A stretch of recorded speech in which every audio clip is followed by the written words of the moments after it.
not a YouTuber, just like making videos, and going to be a response to Philly Just video. David Corrall was right. No, David Corrall's full of shit. But okay, I get what you're saying about this black sector of YouTube going back and forth, but you know what I'm saying, I'm not saying that I'm innocent or whatever, but you know, this is YouTube, but we know who the main culprits are, and you have to understand that there's certain people that they can't do real talk, or the real talk sucks, and they have to create conflict and drama. And as I said before, I'm not you know what I'm saying, I can be guilty as charged too. But the thing is, you know, I've stated in another video that, you know, my channel's about, I'm going to talk about my ideologies. I'm a correct misconceptions, and I do rebuttal videos. So if you know, so I'm going to keep coming at certain individuals, you know, or and expand, but I'm at the same time I'm going to expand my resume. You know, that's how, you know, that's what my channel is about. Now, he mentioned something about the improper use of the word coon, and yes, the thing is, a lot of people on this YouTube period, you know, said they don't want to go into how these terms originated. I did a video called Coonology 101. I did another video saying that I'm not going to call any more black men coons. And you know, and I just don't use that term, because the word coon is a word that white people call all black people. You know, I'm like, Malcolm X is a coon, an educated black man is a coon. A black man who's ignorant, who's shuffling his feet is a coon. That's just what they called us. They called us coons. And a lot of people use that term Sambo improper. And I did a video about that. But a lot of people that want to speak this black talk about black this, black that, and you know what I'm saying, they bring the truth. No, they don't. Like, they do very minimum research. They just want to talk about it, you know what I'm saying, make a YouTube video and garner attention.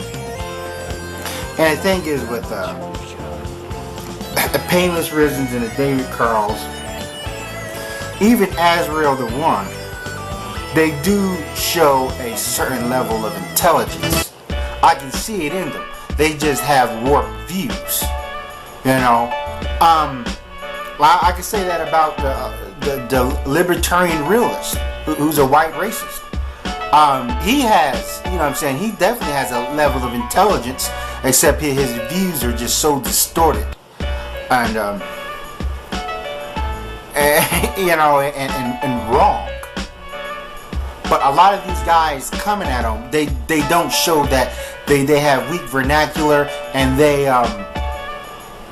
prove their opposition right. Hence, David Corrall will just sit back and call people minstrels, and when people react a certain way, he'll just point at them and be like, hey, you know, look, this is what I'm talking about. You know, and it's the same thing with Tommy Sotomayor. Tommy Sotomayor is like the Blob, the X-Men character, not the movie. And if you know anything about this super villain, he grows bigger by the more impact the more impact he takes, the bigger he grows. And that's the thing with Tommy Sotomayor. And a lot of people that come at Tommy prove him right, and then he'll point and say, here, this is what I'm talking about.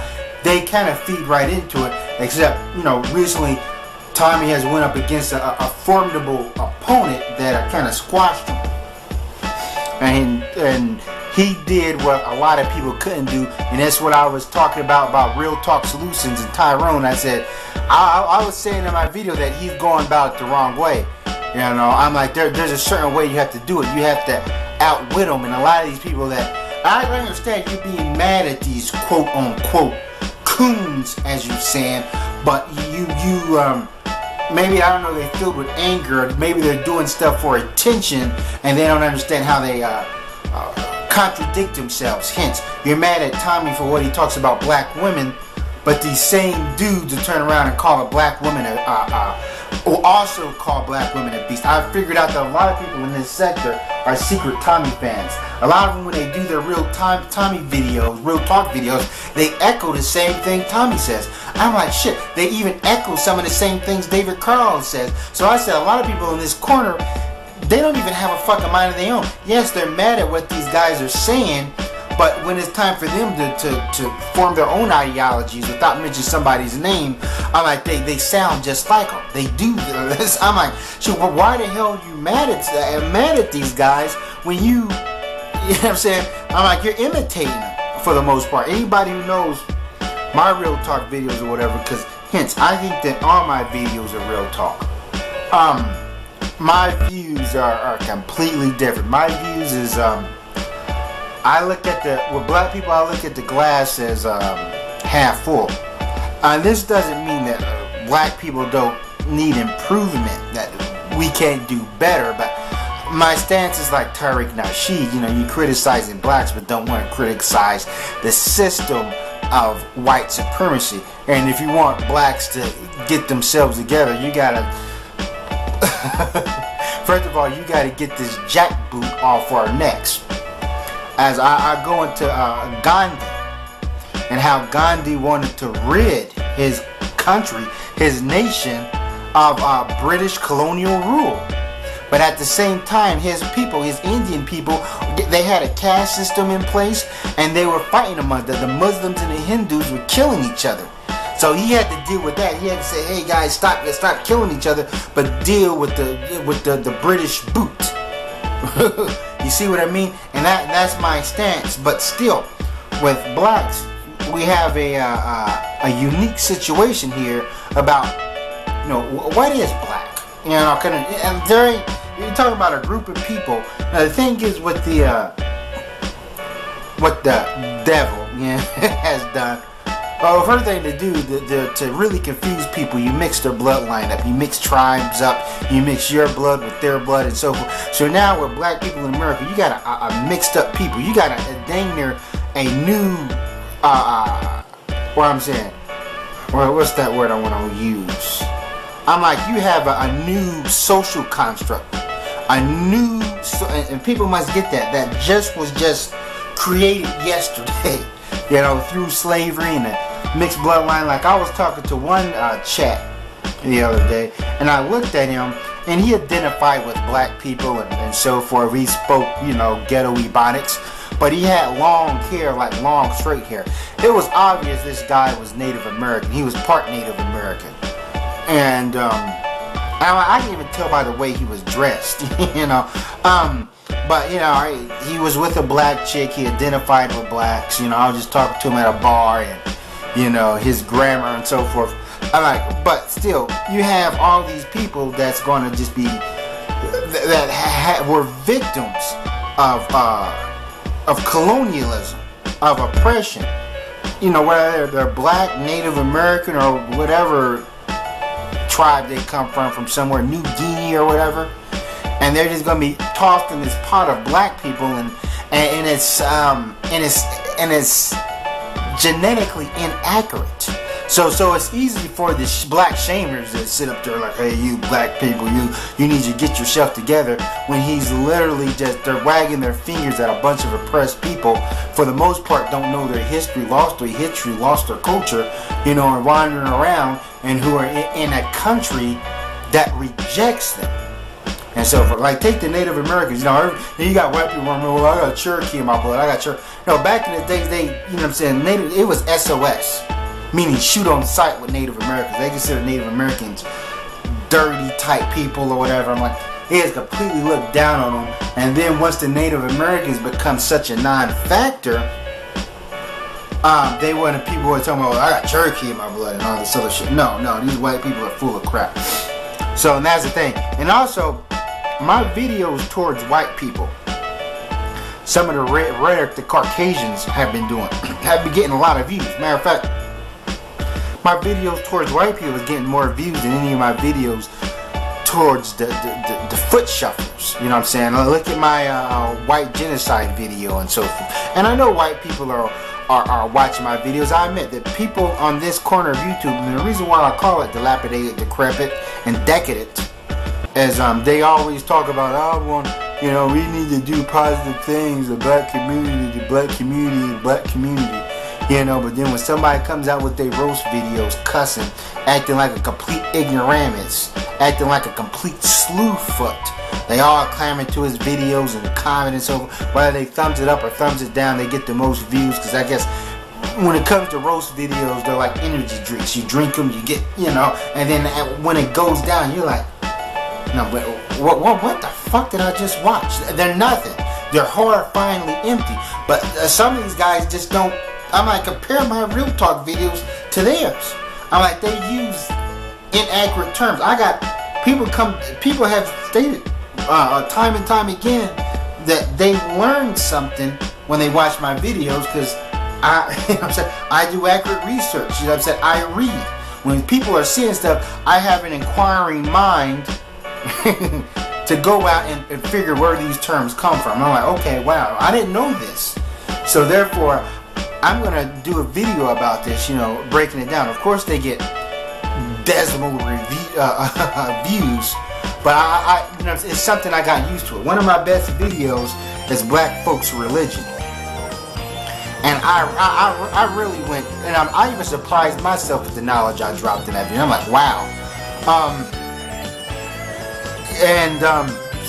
It got terrible views, you know, I understand that. And but I did a video called LA Day, which wasn't a roast video. I just had a video showing how LA contradict himself. You know what I'm saying? It's up to 200 something views. But hence, I do get a lot of reaction when I did my white genocide video. So that's where I'm gonna try to focus more on and do other stuff.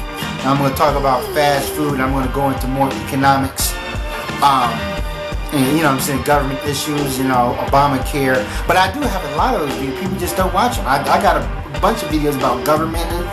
I got videos about the industrial revolutions and all that stuff. I even had a video breaking down how government existence, welfare, his origins and so forth.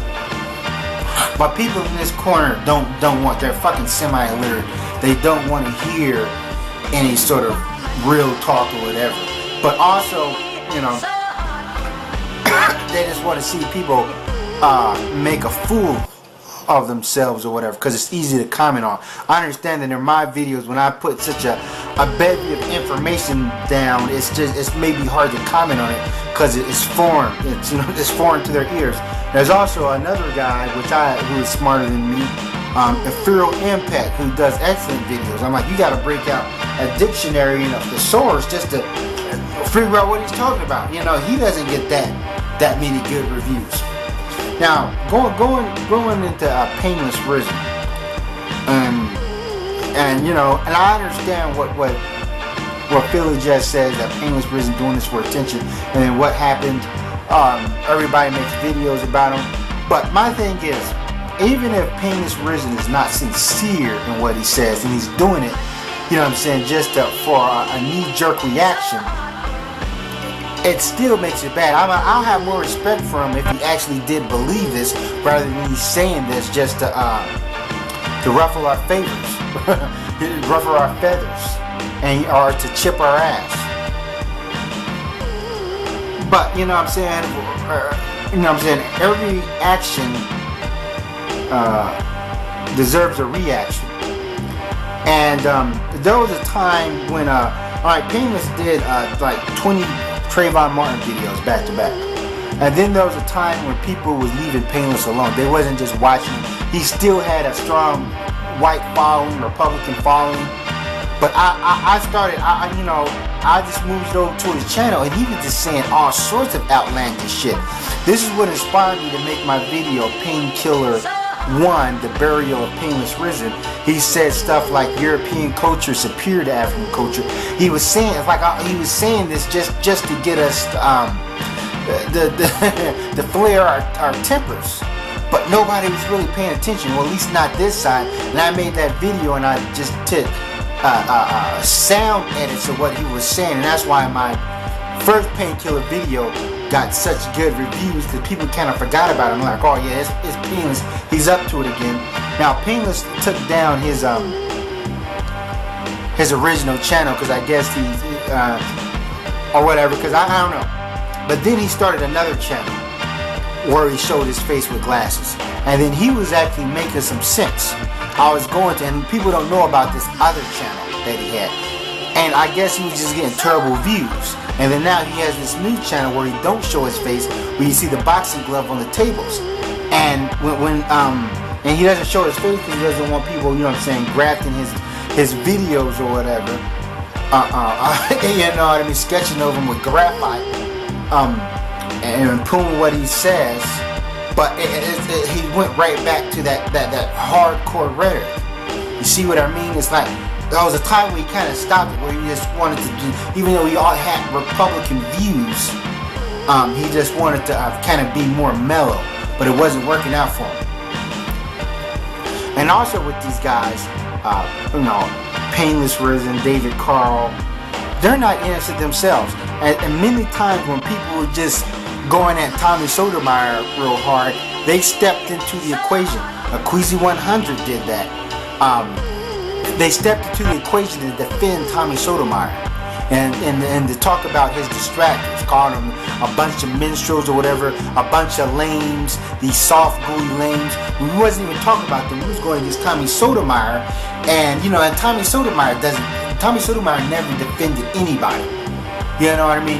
He may have a video defending some female for his own benefit and so forth, but still, he don't really, you know, he cares about himself. So it's funny that these people stepped up.